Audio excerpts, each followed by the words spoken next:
Eggs for 49 cents a dozen. Really? Yeah. Yeah, Lisa got some Saturday. Must be like in a real flood in the chicken market right now. Yeah. The egg market.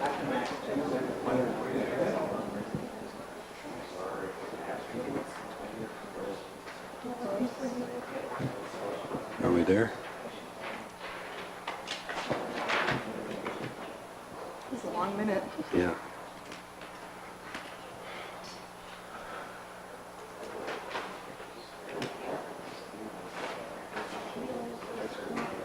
All right. For our regularly scheduled council meeting, Mike, would you call a roll, please? Collier Wise. Here. Erickson. Holland.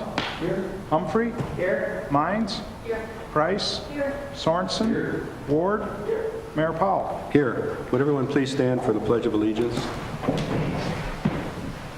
I pledge allegiance to the flag of the United States of America and to the republic for which it stands, one nation, under God, indivisible, with liberty and justice for all.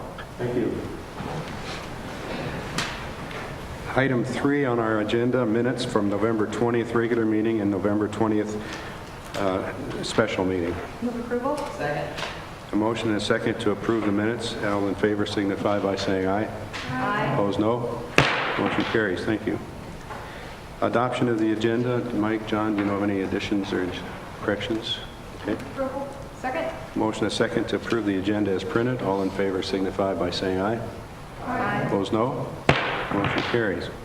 Under visitors to be heard, addressing the council, persons addressing the council shall use the microphone at the podium. Please raise your hand to be recognized, go to the podium, and state your name and address. For items that are not on the agenda, members of the public may speak under visitors to be heard on any topic not on the agenda. Remarks are limited to 5 minutes, and no decision will be made at this time. For agenda items, public testimony will be taken at the beginning of each agenda item after the subject has been announced by the mayor and explained by staff. Any citizen who wishes may speak one time for 5 minutes on each agenda item. Public testimony will then be closed and the topic will be given to the governing body for possible action.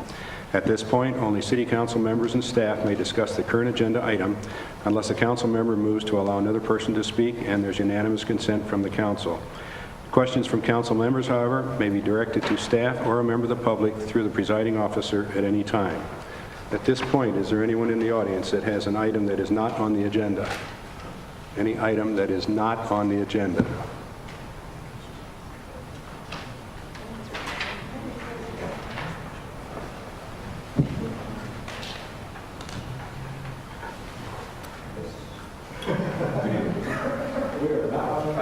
We're not on the agenda. This is the time. This is the time.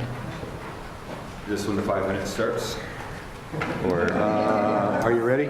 ready when you are, sir. Go. All right. My name is John Morris. I live at 1338 East Clark Street. Myself and Jacob here, we are working on a project to look at how the impact of legalizing chickens in city limits would impact Vermillion. I understand I was not part of the discussion that happened last year around this time, and we believe that based on the research we've done, we would like to reopen that discussion. So, as we understand it, and based on the research we've done, we believe that allowing chickens in a limited capacity, 4 hens with a coop and an exercise yard, as defined by the new bill, would promote responsible pet ownership and sustainability in Vermillion. And I made this poster kind of to outline what we're talking about. This is the current law as it is right now in Vermillion City Code. These are the specifications for the chicken coop and the exercise yard and the pros and cons that we've developed, not only talking to locals who have either owned chickens or want to own chickens in the city, talking to people who live outside in Zone A1 or people that work at the farmers market, also looking at studies that have been done nationwide, one study by the USDA and one by the University of California, Berkeley. From what I understand, the biggest concerns last time were an increase in predators in town, which we believe if the law is followed and you have chickens in a coop that are supervised, the increase in predators should not be a problem.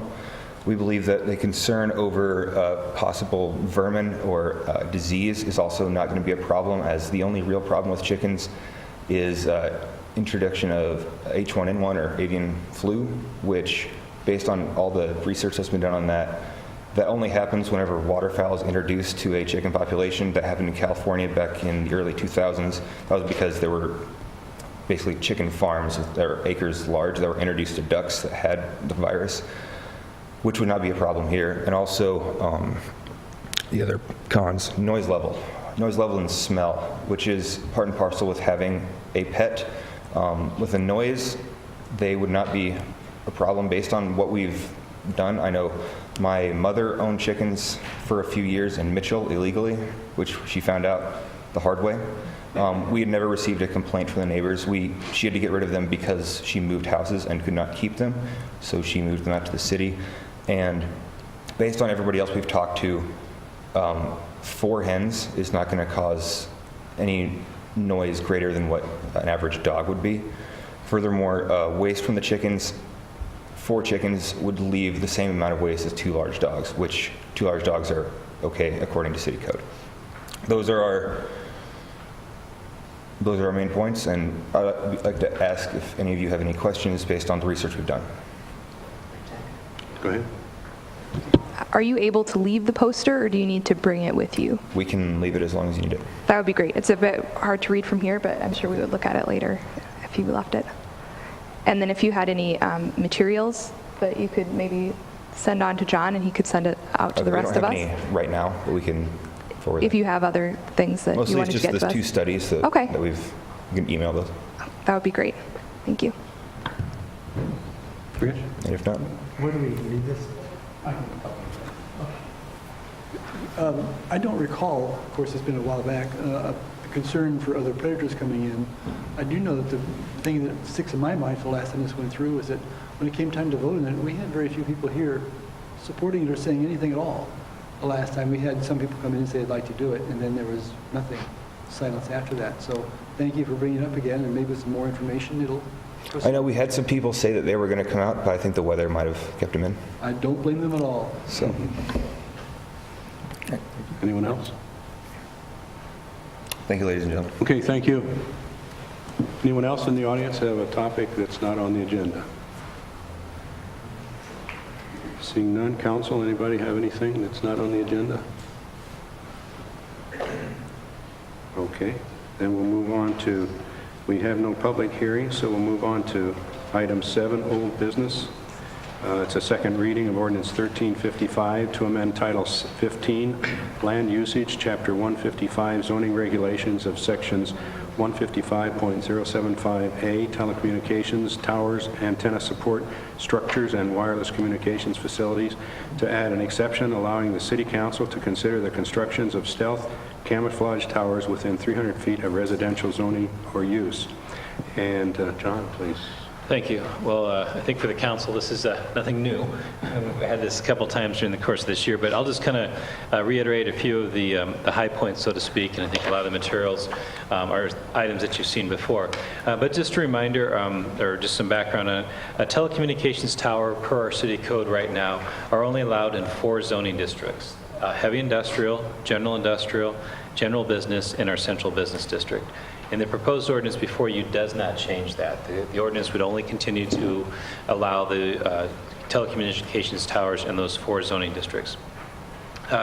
What we do have is there's a section in this code which says that a tower has to be in one of those 4 districts, and it cannot be within 300 feet of residential zoning or uses. And so that's where part of the challenge came from that led to this question. Previously, our old water tower market in Bloomingdale, there was telecommunications tower equipment on there. And when that, before that tower came down, those respective entities had to remove their equipment off of there. Obviously, that was part of their pattern to serve the community, and that raised some questions about how they would fill that gap. And so that's where we were approached by one of them about placing a tower there, which it is allowable as that is part of the central business district, but the 300 feet from residential zoning or uses could not be met. This has been an issue that has had a couple different steps throughout the year. The Policies and Procedures Committee of the City Council reviewed the request that was presented, and they made a recommendation to present a proposed ordinance, the one before you, to the council for discussion. We also included, if the City Council wanted to go that way or to help them formulate that discussion, a draft application form, which has also been included in your packet each time this has been discussed. As this is part of our zoning code, it went to the city's planning commission, and the planning commission did, on a 5-2 vote, recommend approval of the proposed ordinance at one of their May meetings. One of their main concerns was that the way this proposal was set up is that the City Council would approve a stealth or camouflage design, and then it'd be up to the City Planning Commission to then begin their normal process we have today for any telecommunications tower, which is the issuance of a conditional use permit. I think they were concerned, or their concern at that meeting had to do with the fact that a design had been approved and now they're approving the location. The City Council did have first reading of this ordinance at your May 15th meeting. And then at the June 5th meeting, when it was initially scheduled for a second reading, there was a number of questions and comments that arose. We didn't have a representative here from the telecommunications tower company at that time. And a number of questions were proposed that were fielded and presented to that gentleman, who then came back at the October 16th meeting for second reading. And then it was again tabled until this meeting. I think one of the main concerns, I guess, that staff has with it isn't so much about the location, but it has to do with the capacity to serve the community moving forward. We recently experienced with the last October Dakota Day celebration, there were times when some of our law enforcement, which runs through those the telecommunications towers, were backlogged, or they were not able to process information either through the cell data or else through the cell phones. That's one thing. We've also, through some of the council questions, we've verified with Verizon, and basically what they've indicated to us, and I know Kurt's here, that some of the existing towers are nearing their capacity, and that they've deployed what they are allowed to use on the current towers that they do have. So I think one of our concerns as a staff is that we have a need in the community, we'll continue to have a need for additional telecommunications tower. This ordinance amendment would allow some opportunity for potentially some additional locations, as effectively we have nothing south of Cherry Street right now where a tower could be located. I would note in your packet there's a letter from October 1st that was presented with your October 16th discussion and review, and there's also one that Verizon representative sent with their December 1st update. I would note we did, and reviewing that again today, there's a couple pages I left at your seat here were not included in your packet, had to do with the history of the use of the graph, and so a copy of that was provided to you tonight. And then there's one other page that had to do with some numbers that they presented with regard to the impact of having a tower. We've also updated and presented a little bit more graphic format, I guess, boxes, what some of the other cities in our state do with respect to the locating of towers. We tried to provide that information to you in one handout that way, so you could kind of look to see what it is that's being done across the state. I would also note that the 300-foot exception came about, and we look back to the 2000 code update. So the vast majority of our towers are put in place prior to that ordinance come into effect. And then also we did, at kind of the request of the council, and to helpfully maybe demonstrate that, and if Don, if you're able to go to the map there, the black line, if you will, that represents the central business district zoning that we have in the community. So that represents one of the four, and there should be one of these maps at each one of your seats. That represents one of the four zoning districts in the community where we have more conflict or more proximity of housing, residential uses next to one of the four districts versus the general industrial, heavy industrial, the general business district. The red color, what that shows on there is instead, if you did not have a 300-foot, actually I should back up. With a 300-foot buffer, no place within the central business district would provide for a telecommunications tower to be located. If that were dropped to a 200-foot buffer, you can see that's the blue color. That is the box where, I apologize, I don't know the current name, but it's the counseling office. It used to be the Prairie Eye Clinic. The Prairie Eye Clinic lot, a little bit of the Austin Whittemore lot, and a little bit of the courthouse or Main Street are the areas within the central business district where you could place a telecommunications tower with a 200-foot buffer. If you go to a 100-foot buffer, that is the red color.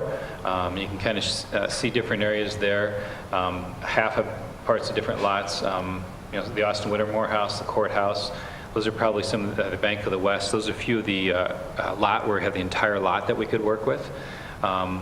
Most of that is obviously street right away, but you can see as we try to overlay it over the buildings what might be possible that way. So we'd be happy to answer any questions, but hopefully we've provided all the background that you were seeking.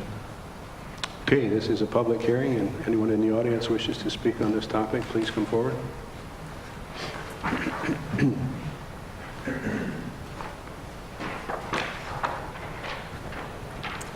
Sharon Gray, 32 East Bloomingdale Street, Vermillion, South Dakota. I've been here before on this topic. Once again, as we know, we cannot block these requests based on health concerns legally by federal guidelines. So I'd just like to reiterate that I realize we're not allowed to do that. That doesn't mean those health concerns aren't real. And so, and also, I would also like to point out that I don't blame Verizon for wanting to make money. I get that. But I do have a question. Is Verizon the city's provider for cell phone coverage? They currently are, yes. Okay, because my concern is that this is going to benefit Verizon. I wonder if other providers, AT&T, Sprint, you name it, are having the same problems with their connection. And I don't know, did you want to share your story anecdotally, or should I share it? You can share it. I'll try sharing it. Okay. Holly was sharing with me that a friend had a track phone, or she had a track phone, and was going across toward Ponca, and her track phone had perfectly fine coverage, and the Verizon phone of her friend sitting in the seat did not. So I appreciate that Verizon wants to build a tower, and I am concerned that we would change our code to accommodate one company when maybe another company is doing fine and already has coverage or whatever. But then, that aside, I again come back to my concern that we have just designated this Bloomingdale area a historic district. And true, there's not a guarantee that it would be going up where the old water tower was, which the old water tower was still there, but it's not. But there's no guarantee that that's where it's going to be going, or that's where it's even being considered necessarily. But I would like to say that that's an historic district, and a stealth water tower, any kind of water tower, doesn't belong in that kind of district. I would hope there'd be some other place they could find that would not be, breaking the historic nature of that area. So, any questions for me? Any concerns? It's not a water tower. Not a water tower. I'm calling it a water tower. You know what I mean? Stealth tower. Stealth cell tower is what I'm talking about. I just want to make sure that we're not putting up another No, water I'm just thinking about the water tower that I miss, which is no longer. But yeah, so, all right. So thank you very much. Sure. Sharon, if I can Yes. clarify a couple things. Yeah. We did have Sprint as our cell phone provider, and like everything else in government, it gets put out for bid.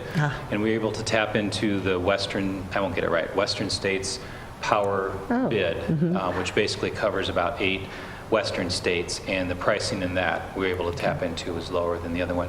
And the other thing I'd clarify is that, or background, Sprint did have devices, antennas, whatever stuff it is they actually put on there, on top of the former water tower. Right. And when that one came down, they have the tower that's at Barstow Park. Okay. By the fairgrounds, basically, in that corner there. So they had to relocate theirs there, and that's where they were placed at. Okay. All right, very good. And I also, I thank you for the very detailed explanation you gave at the beginning. I really appreciate that. All right. Thank you. Thank you. Anyone else?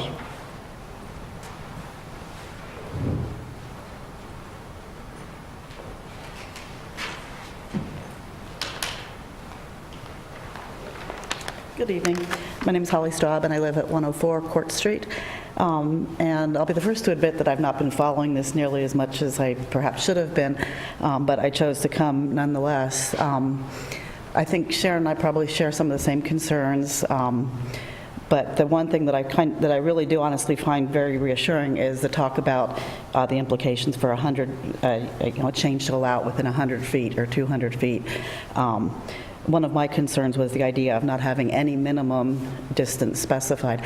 So I would strongly encourage you all to consider making a change that there would still be some minimum, as opposed to, as I understood it at one point, the language was such that there would not be any requirement for any minimum distance. And so I guess I think that the idea of a drop from a 300 to a 100 or 200 certainly sounds much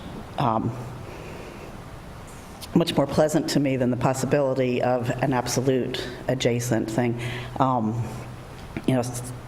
Part of my concerns that are similar to Sharon's is it seems very much the case that Verizon may benefit from the ability to do this, and I would hope that we're ensuring that what we're doing is providing benefits to the community and not just to someone who wants to be doing business in the community and making a profit. So, thank you very much. Thank you. Anyone else?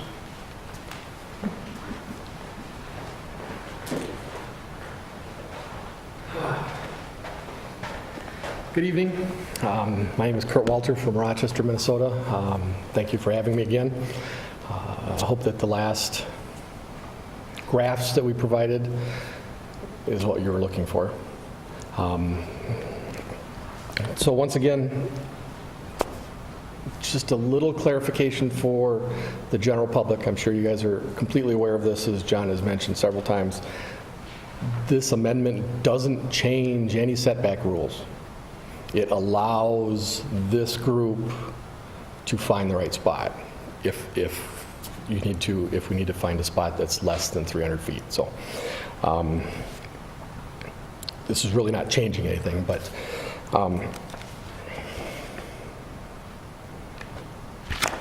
let's to answer any questions. See if those graphs, if you had any questions on the graphs that we provided, what we're doing, what Verizon's problem is. Any questions for Kurt? Yes. My question might be more for John, but it might also be for Kurt, since this had come up about other providers. It would seem that since what we're looking at as far as changing the code is to address the fact that in order to cover certain parts of our community, we would need, basically there's not a spot that would be less than 300 feet that would be in an allowable zone that wouldn't be close to a residential zone. And so to cover those places, we would need to provide exceptions. It would seem likely that other providers would run into that same issue. Were that to happen, are we looking at then multiple towers that are springing up in these areas, or is that something where there can be multiple providers using the same tower if such a structure were to be approved? I'm going to address that as a hypothetical because I do not know. Okay. I'm not familiar with exactly what other providers are doing, what their capacity level is, but yes, if, like John says, there is no place south of Cherry that we can put another facility. If one is located in the general area, what we're talking about downtown, the central business district, it can be built for 2 or 3 carriers. We could build it to hold as many as you want, but it might get big and fat and ugly. So there's a line between how many carriers we have in town. So I think there's roughly 3, basically AT&T and Sprint and Verizon. There could be others, but we can easily build something that would accommodate all 3. I would imagine, hypothetically, that their systems at some point located where they're at in the general vicinity that Verizon's is will get reaching capacity in the near future and could use this other structure also. So the goal would be to find the right spot to build a multiple carrier structure that fits in the area, that looks good, that works for everybody.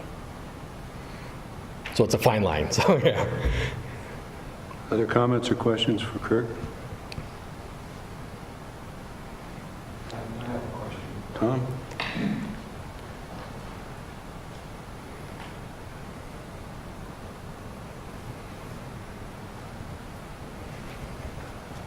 Thank you, I appreciate that. I always, I didn't want to spring a legal question on Mr. McCullough, and so I won't, but something to think about.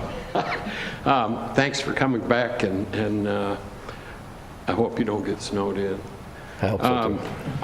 You won't. I've got a hotel room in Sioux City, so.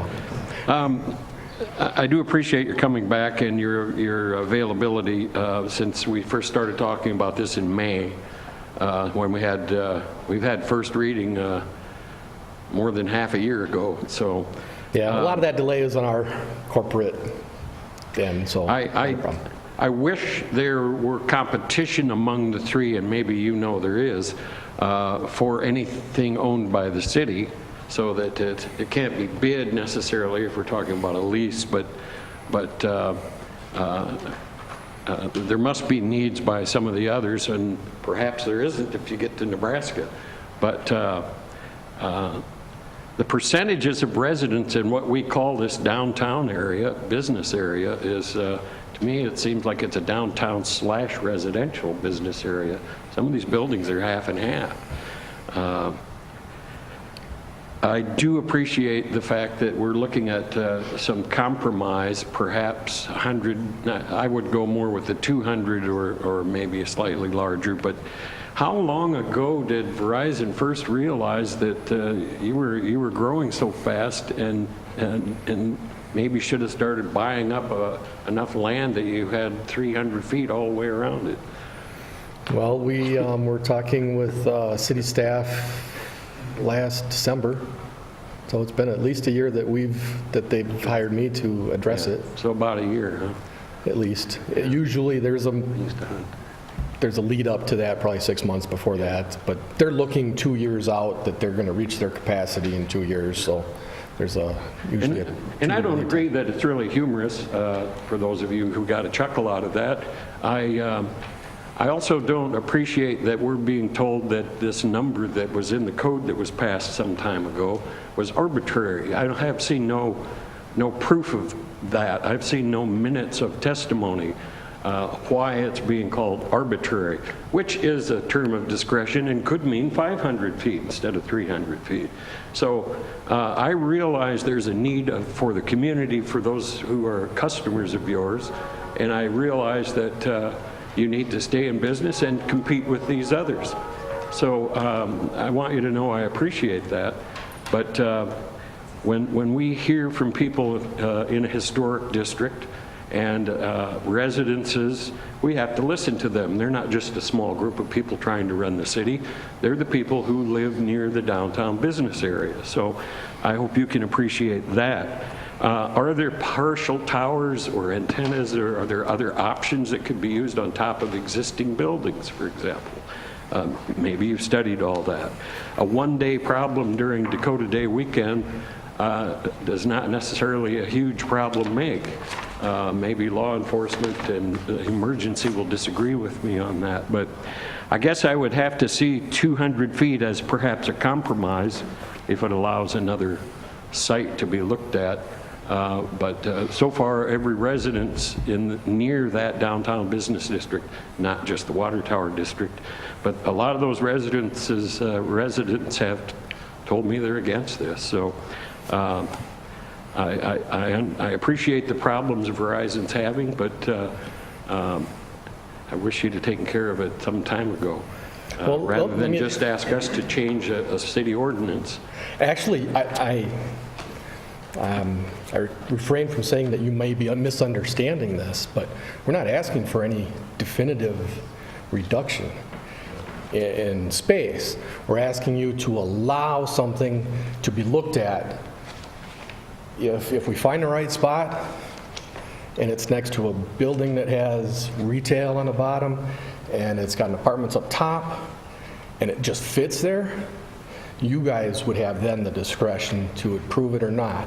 We're not asking for a definitive number, I understand 100 that, feet but- or 200 feet. That's not the way it's written. I understand that, but that's the way it really turns out, isn't it? I would refer to legal. Again, yes, that's right. Thank you Yes. very much. I do appreciate your being here. Other comments? Rich, please. Thank you for being here also. Yes. The thing is, I'm glad to see that nobody is saying, well, we don't really need the extra strength, because we need it more desperately now than we ever have before, and it's going to only get worse, not better. And as far as the thing, there's three things that people seem to be concerned about, and that's, unfortunately, first is appearance, second is safety, and third is health. Getting to the appearance part, we originally passed an ordinance saying 300 feet to try to make it fit as best as possible, knowing the conditions and how you built towers and so forth and how they're used. Since then, you, AT&T, and all the rest of them have done a very effective job of improving building a tower. We no longer have guide wires that go blocks along and like that. Furthermore, what I'm concerned about as far as the safety rim is your, what's the term thing? Help me, the destructive area, if it falls down. A term would be a fall zone area. Fall zone, thank you. And therefore, I don't think we should set any limit as far as how small it should be. If we can get a flagpole that will fall down in a 4-inch radius, I'm being facetious, that's great. But I think in most cases, we should consider the fall zone, saying it must be at least that or maybe more than that, rather than say it's got to be 100 feet or 200 feet or 1,000 feet. So appearance is a key thing, and I think the fact that we're talking stuff and we can make it look not like a tower, and I've seen many of them in Sioux Falls, and they don't look a bit like a tower, and they're fine, is fine. That safety issue, once again, is addressed by the fall zone, not some arbitrary number, or some number that we think is scientifically sound, because as you and all tower manufacturers improve, that safety zone is going to become smaller and smaller, necessary. The health issue, I was concerned the last time when we got a couple of letters and some people talking about the health issue, so I went on the internet and I looked, and sure enough, I found the very first article saying that the referencing studies out of Germany and out of Asia and America about how unsafe any type of radiation is, especially over a long term, which means that we should have been dead a long time ago from televisions and FM radio. But then I looked at who supplied the information that it was there, that thing, and it was very interesting because that was safespaceprotection.com. Showed all the things about why this is unsafe. And then I found out the reason they show that is because they sell protection hardware. So I doubt very much if they're going to tell us that they're safe. And the other readings I've gotten from FCC and Cancer Society and so forth all say this has been quite safe. But I still feel that we should continue research to make this as absolutely safe as possible, to find a cure for any new cancers. Goodness knows I want that. Then let's see, what else? But then that takes care of the health issue. The thing is, we desperately need this. It's, in the next couple of years, we're going to be going to the next level of speed, which is even a broader thing, and we'll need even more towers around. Excuse me, not towers, small cell assemblies around. Hopefully this will be the last tower we have to worry about. But I am glad to hear that if AT&T suddenly needed to have one downtown, they could probably share, with cost of course, with you on that tower. But I feel that we should pass this as stated. If we need to specify some type of, quote, safety limit, we should say twice the trash zone, what do you call it, crash zone, whatever Fall. it is. Fall. Yeah. And actually, we can avoid the arbitrary word, and we could just say the existing number of 300 feet was written before we did a lot of stealth stuff, before, 17, 18, 20 years ago, when the designs were a little different too. So I come from California, and when I left, they were just starting to put up all the camouflage, so many palm trees that weren't palm trees. Yep. I'm well aware of that, and it's good to see that because they do look more attractive than towers. Yeah. You can still tell though. Thank you. It's hard to hide. Anyone else on the council? Comments? Questions? Seeing none, the wishes of the council. Thank you, guys. Thank you.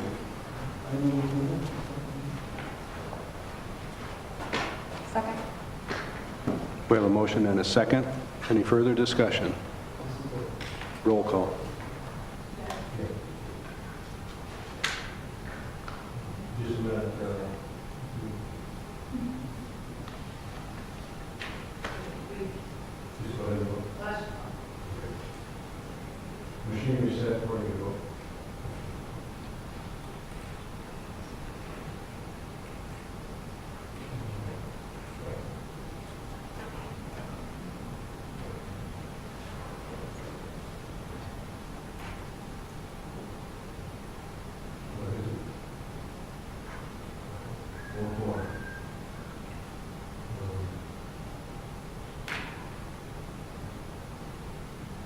That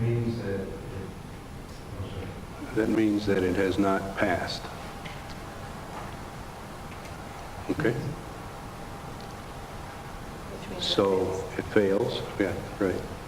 And I don't know if council wants to do anything further, or if this is just a done deal. What's the council's thinking? What else can we do besides shut the city down? I mean, I think this is really ridiculous. You saw the 4-4 vote?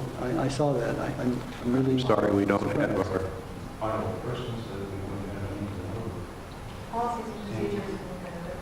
Well, that's what I was going to suggest maybe, is that policy and procedures take into account some of the concerns and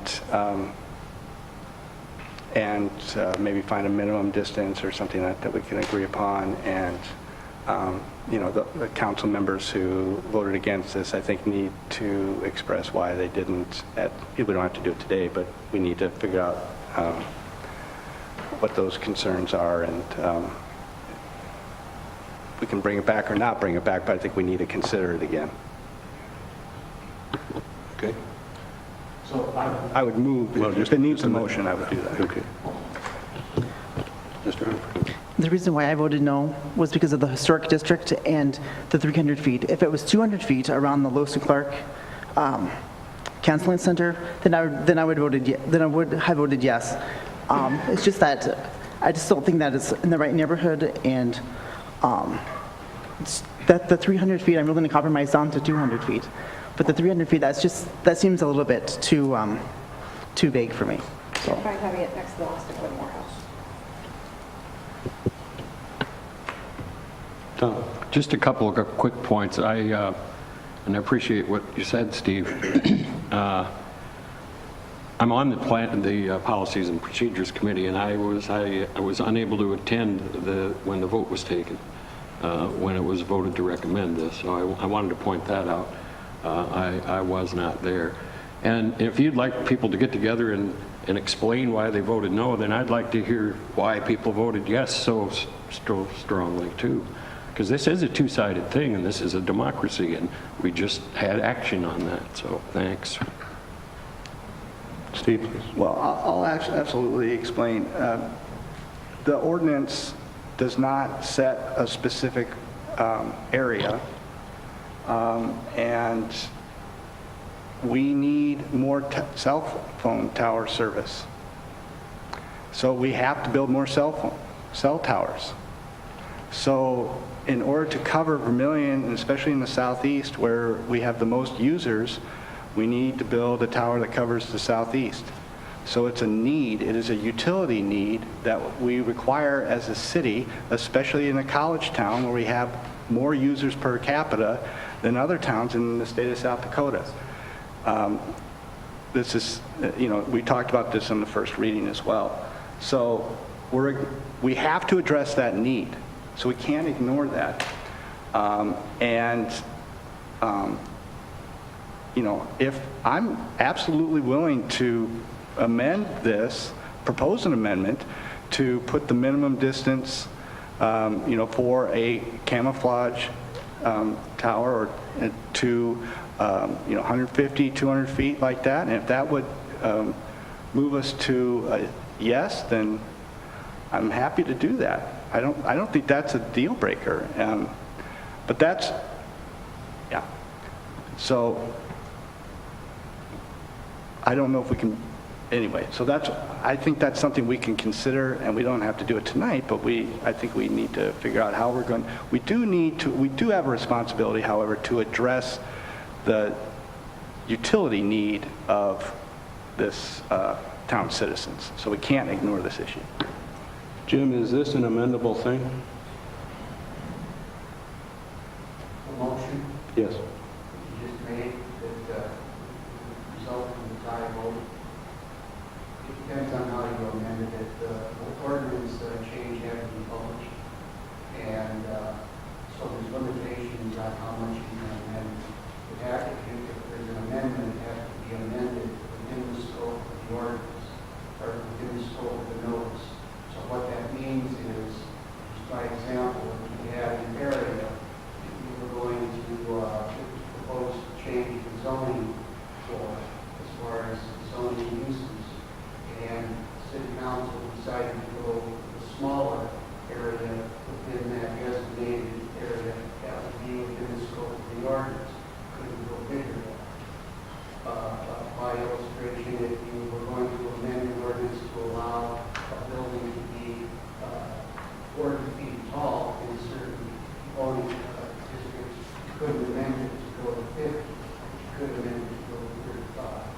So in this example, this case, could it be amended to be 200 feet? I was looking at that earlier. To pick a number? The way the ordinance change reads now, you list it as a minimum distance of 300 feet, and then you give the exception. Yes. And you could, I think without republishing it, may grant an exception to the 300-foot distance for stealth or camouflage towers if a public hearing is conducted by the city council where the design is approved and the buffer zone is no less than such and such. I think that would be between the scope of the ordinance. Please. Looking at this map, it seems like 200 would not be helpful necessarily, because that really does narrow it down to one area. And honestly, if there's a concern about historic nature, I think putting it right next to the Austin Whittemore House is probably not that. To me, I would think that would have the same objections. I would assume that if historic is what we care about. The thing that bothers me a little bit, and I mean, this is a utility need and we need to think about it. I rarely see any concern when we put up towers near poor people's homes. I don't see people coming in here and testifying against it when we put up towers anywhere else. And in fact, when we make these arguments about what is an okay place to have utilities and what isn't okay, it ends up being a very class-based argument. If we are about serving the public, we want to do our best to make sure that things fit into a neighborhood, and I think that the draft that we had in front of us ensured that we did that, because it had people jump through all kinds of hoops. There's all kinds of places where we could say, no, this doesn't work. This needs to be smaller. This needs to look like this. This isn't the right spot, and we can move it around. But I have a lot of issues with something that just says, these are okay neighborhoods and these aren't, because that's saying that some of our citizens deserve to be near this and some of them don't. Rich? Thank you for that. There are two things about that.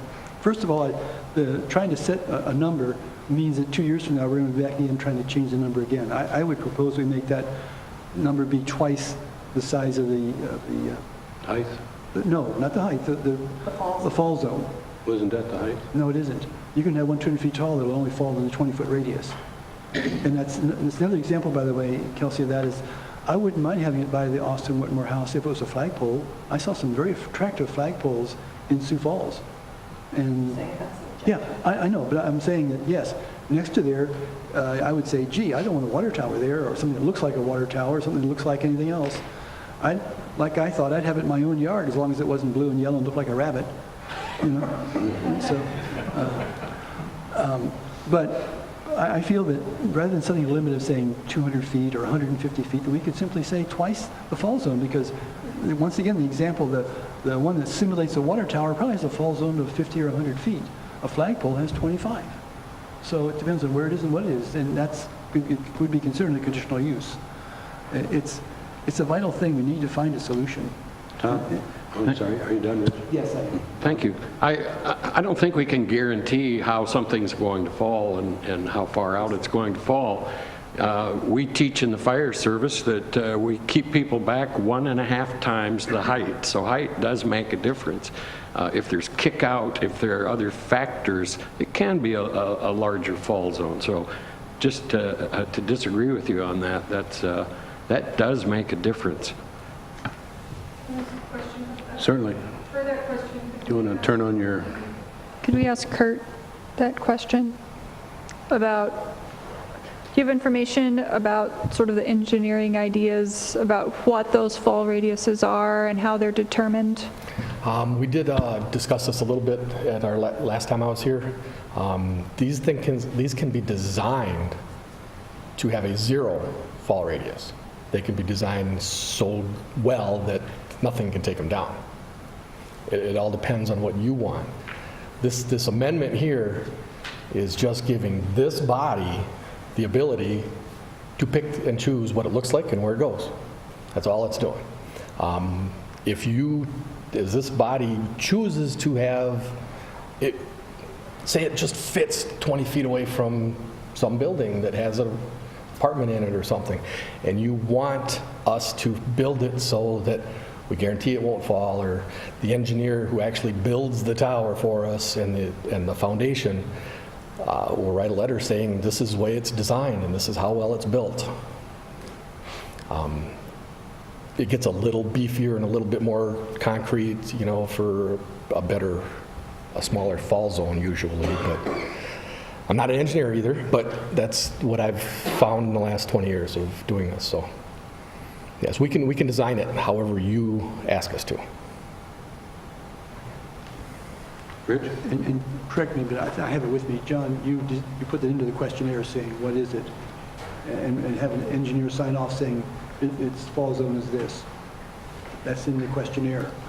Yes, I believe you're Or not speaking to the questionnaire, application. Form, the application, I'm sorry. Yes, that was one of the things, I guess I learned about this early on, that in part of the application, I think as Kurt's referenced, they can build a lot of different ways. So that's why one of the first questions in the background information is please summarize the anticipated fall study range. And we say anticipated because this is their application for a design. And how they design that for that location, for those conditions, might change. But that's one of the questions we want to know early on if you had something like this. And I think it could also be a standard that would be approved in an application. If you had something like that, this fall zone couldn't exceed X, whatever that range might be. And they also sign off saying that this is, if the applicant acknowledges an engineering stamped full study is required to obtain building permit. Right. So, yes, I feel that covers it. I mean, yes, we can narrow it to 200 or 150 feet, but in reality, we should allow it to say, we want a flagpole, and therefore it only has a rubble zone of 5 or 10 feet, or as he said, 0 if we want to have a huge base on it.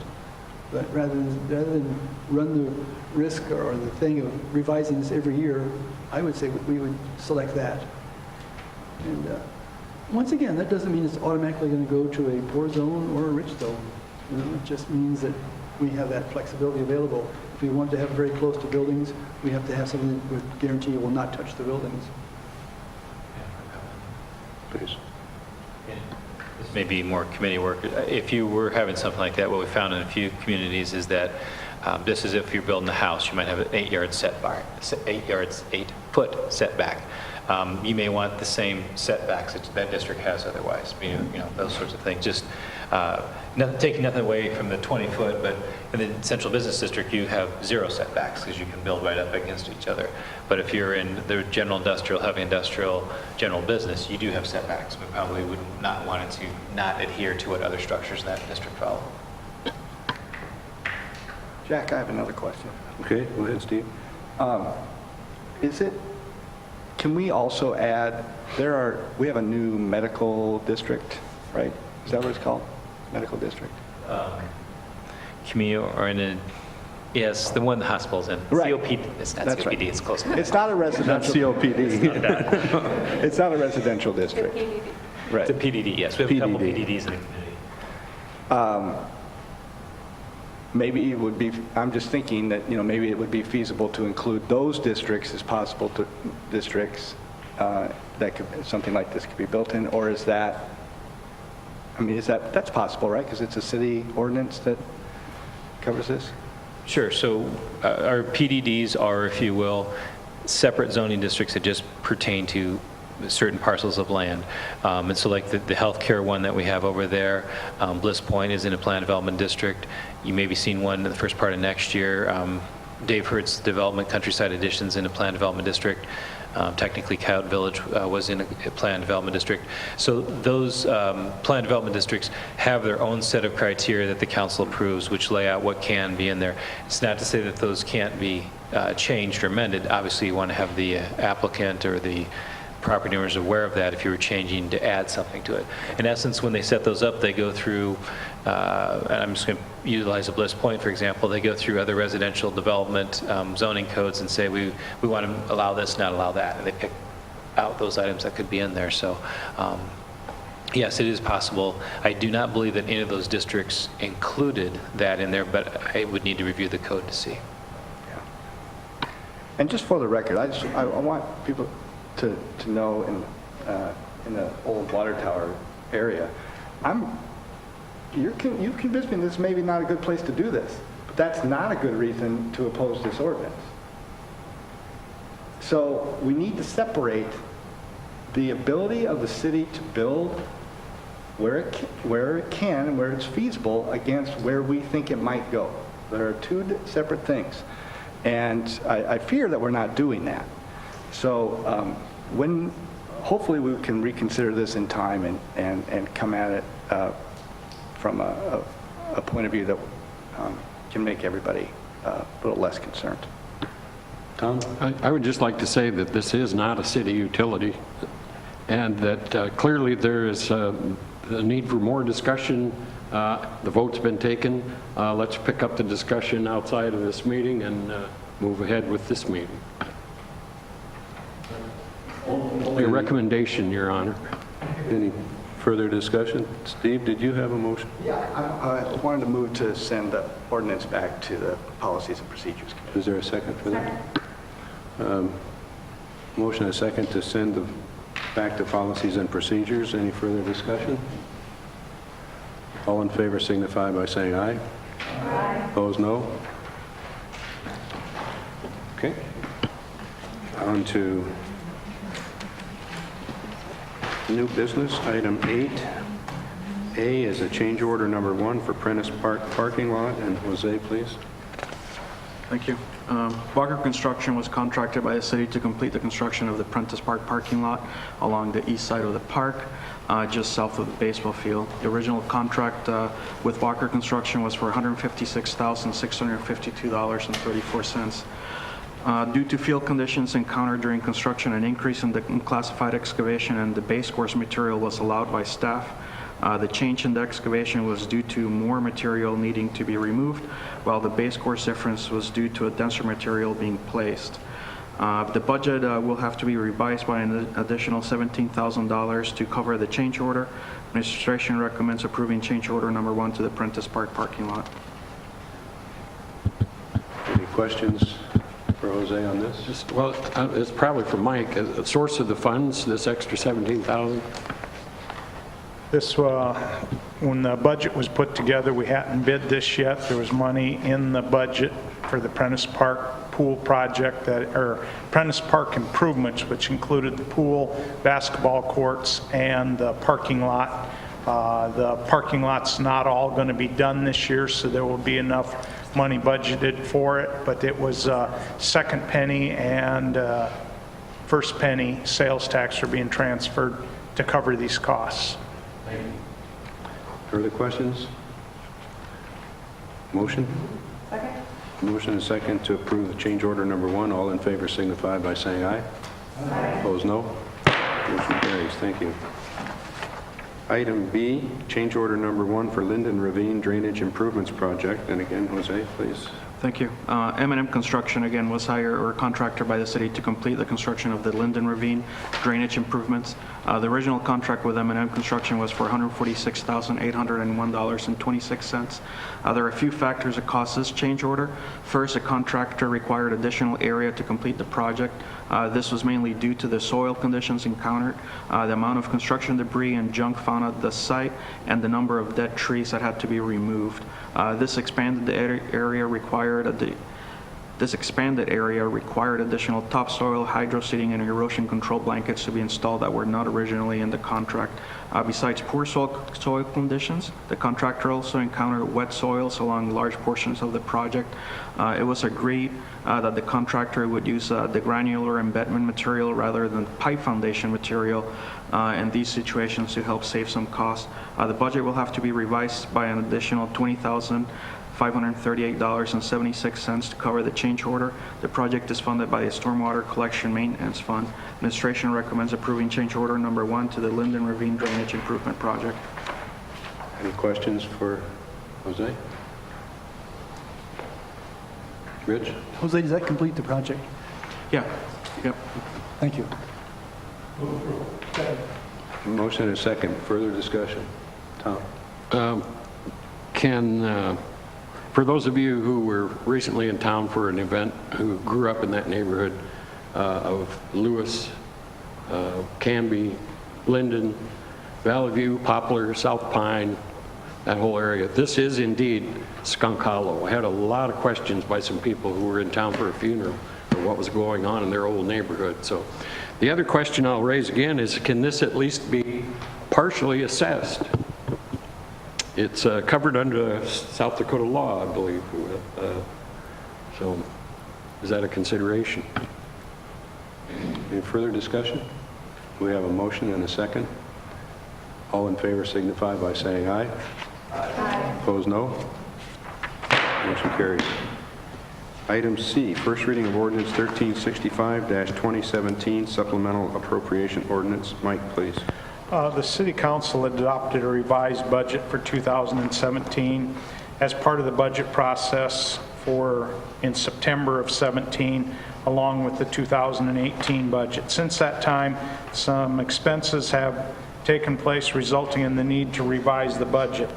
I have included in the packet an itemized listing of all the changes that were being proposed to the budget, some of them revenues, some of them expenses. The impact to the general fund would be to reduce the general fund reserve by $19,550.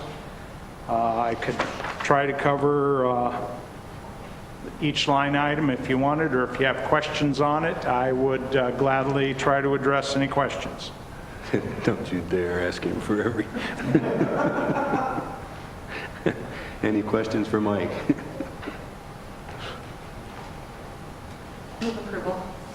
A motion and a second to approve the first reading of ordinance 1365-2017, supplemental appropriations. All in favor signify by saying aye. Aye. Opposed, no. Motion carries. Item D, grant pre-application checklist for projects at Harold Davidson Field Airport. Jose, please. Thanks. The latest CIP plan for the airport shows that nothing will be constructed in 2018. The actual next project would take place in 2019 with the design and completion of the hangar taxi rehab project.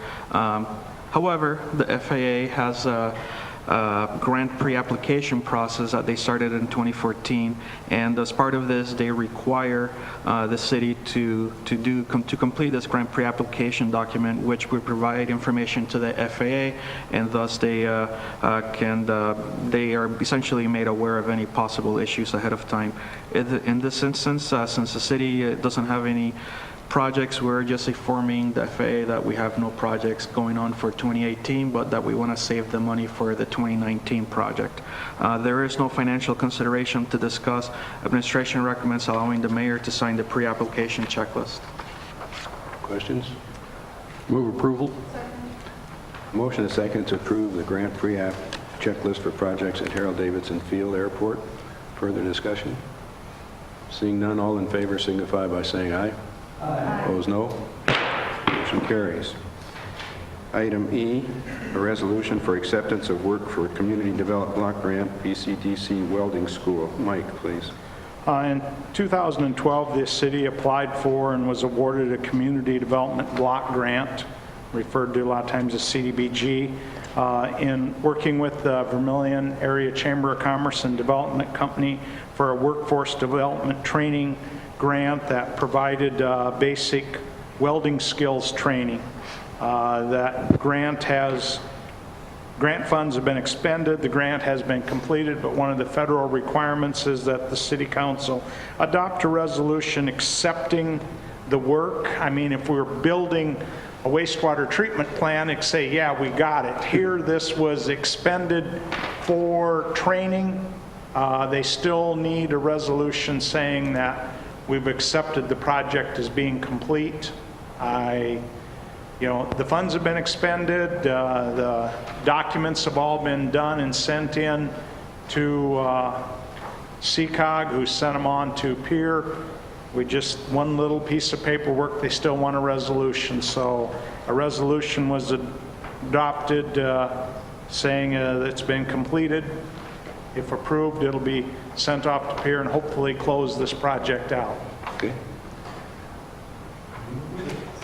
The motion and second to approve a resolution for acceptance of work from Community Development Block Grant. All in favor signify by saying aye. Aye.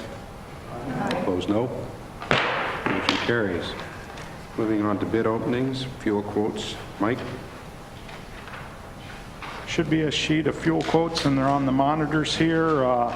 First, for unleaded gasoline with 10% ethanol, Stern Oil was $2.0778 per gallon.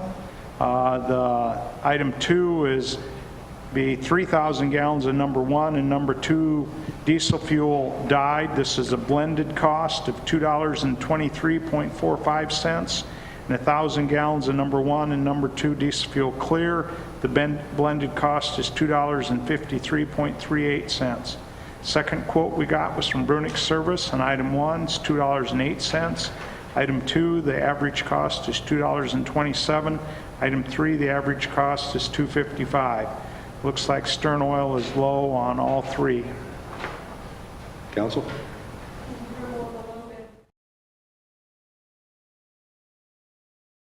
By saying aye. Aye. Opposed, no. Motion carries. Item B is a sale of surplus 4 vehicles and 2 mowers, and you should have had a revised paper at your desk, at your table here tonight. And Jose, please. Thank you. In 2017, the city replaced several vehicles, along with expending some money, and that we're trying to make some money by selling some of those vehicles that were replaced. Bid specifications were sent to 8 potential bidders. The city received 5 bids. The only bid for the Ford F-150 was for $875 from Mr. Dave Teasy. Mr. Teasy also placed the only bids on the 2 Toro mowers. His high bids on these were $525 per mower. The high bid for the Chevy Caprice was for $10,600 from Welcome Motors out of Chicago. The other bids range from $7,495 to $8,507. The high bid for the Chevy Tahoe was for $18,600 from Welcome Motors, again out of Chicago. The other bids range from $8,126 to $17,107. No bids were received on the Chevy G3500 van at the bid opening. However, the city did receive a purchase request for the van today. The individual made an offer of $2,200 for the van. They also gave the city a check for the amount as a bid bond. The revenue for the sale of the surplus vehicles would be placed back into the equipment replacement fund. Administration recommends awarding the sale of the vehicles to the high bidders as listed. Questions, comments? Move approval. Motion and a second to approve the high bids on all the vehicles. All in favor signify by saying aye. Aye. Opposed, no. Motion carries.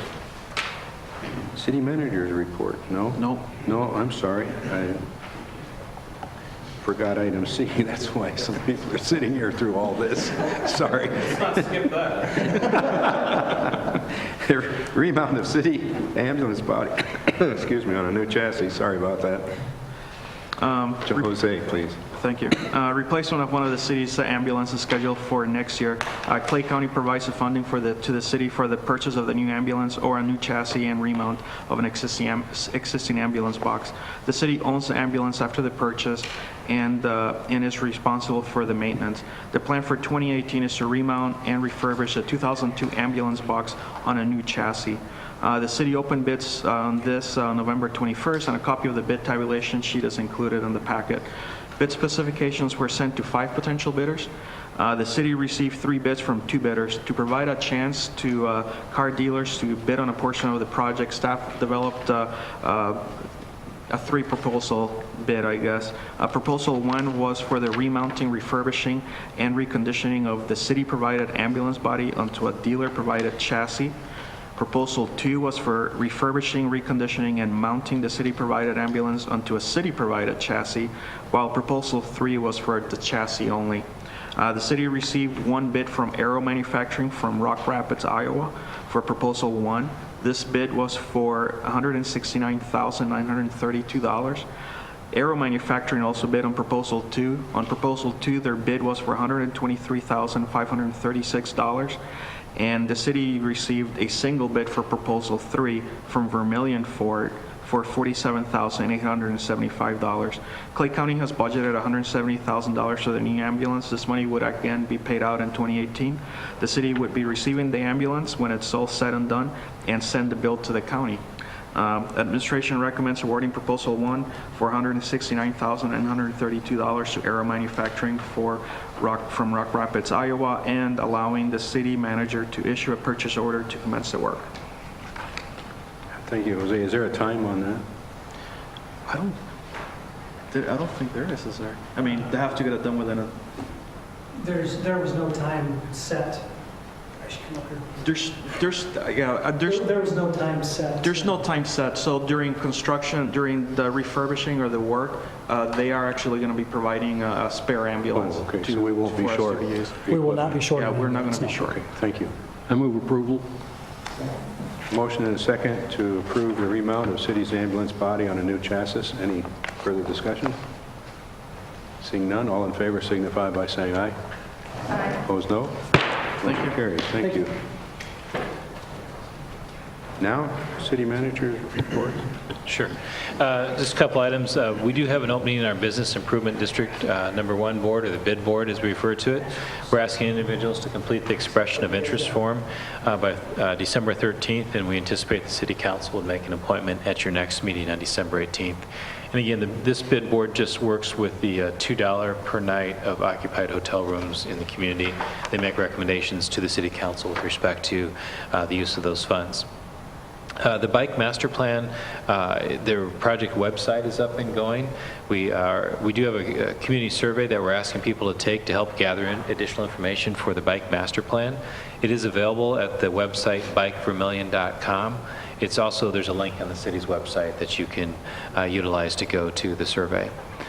And it wouldn't have happened, and they left, on a day like today. But the fire department and Bluffs Golf Course are working together to conduct a controlled burn at the Bluffs Golf Course. We anticipate that'll be sometime between December 11th and the 20th, and the date would depend on weather conditions. Obviously, we don't want winds like what we had today. And there'll be different efforts be made to alert the public. There'll be letters going to the neighboring property owners. We'll have it on our social media, the website, those sorts of things. But we're hoping to have this controlled burn sometime between the 11th and 20th of December. Any comments or questions for our city manager? Seeing none, then we'll go to Stump Mike. Invoices payable, any that pop out for you to ask about?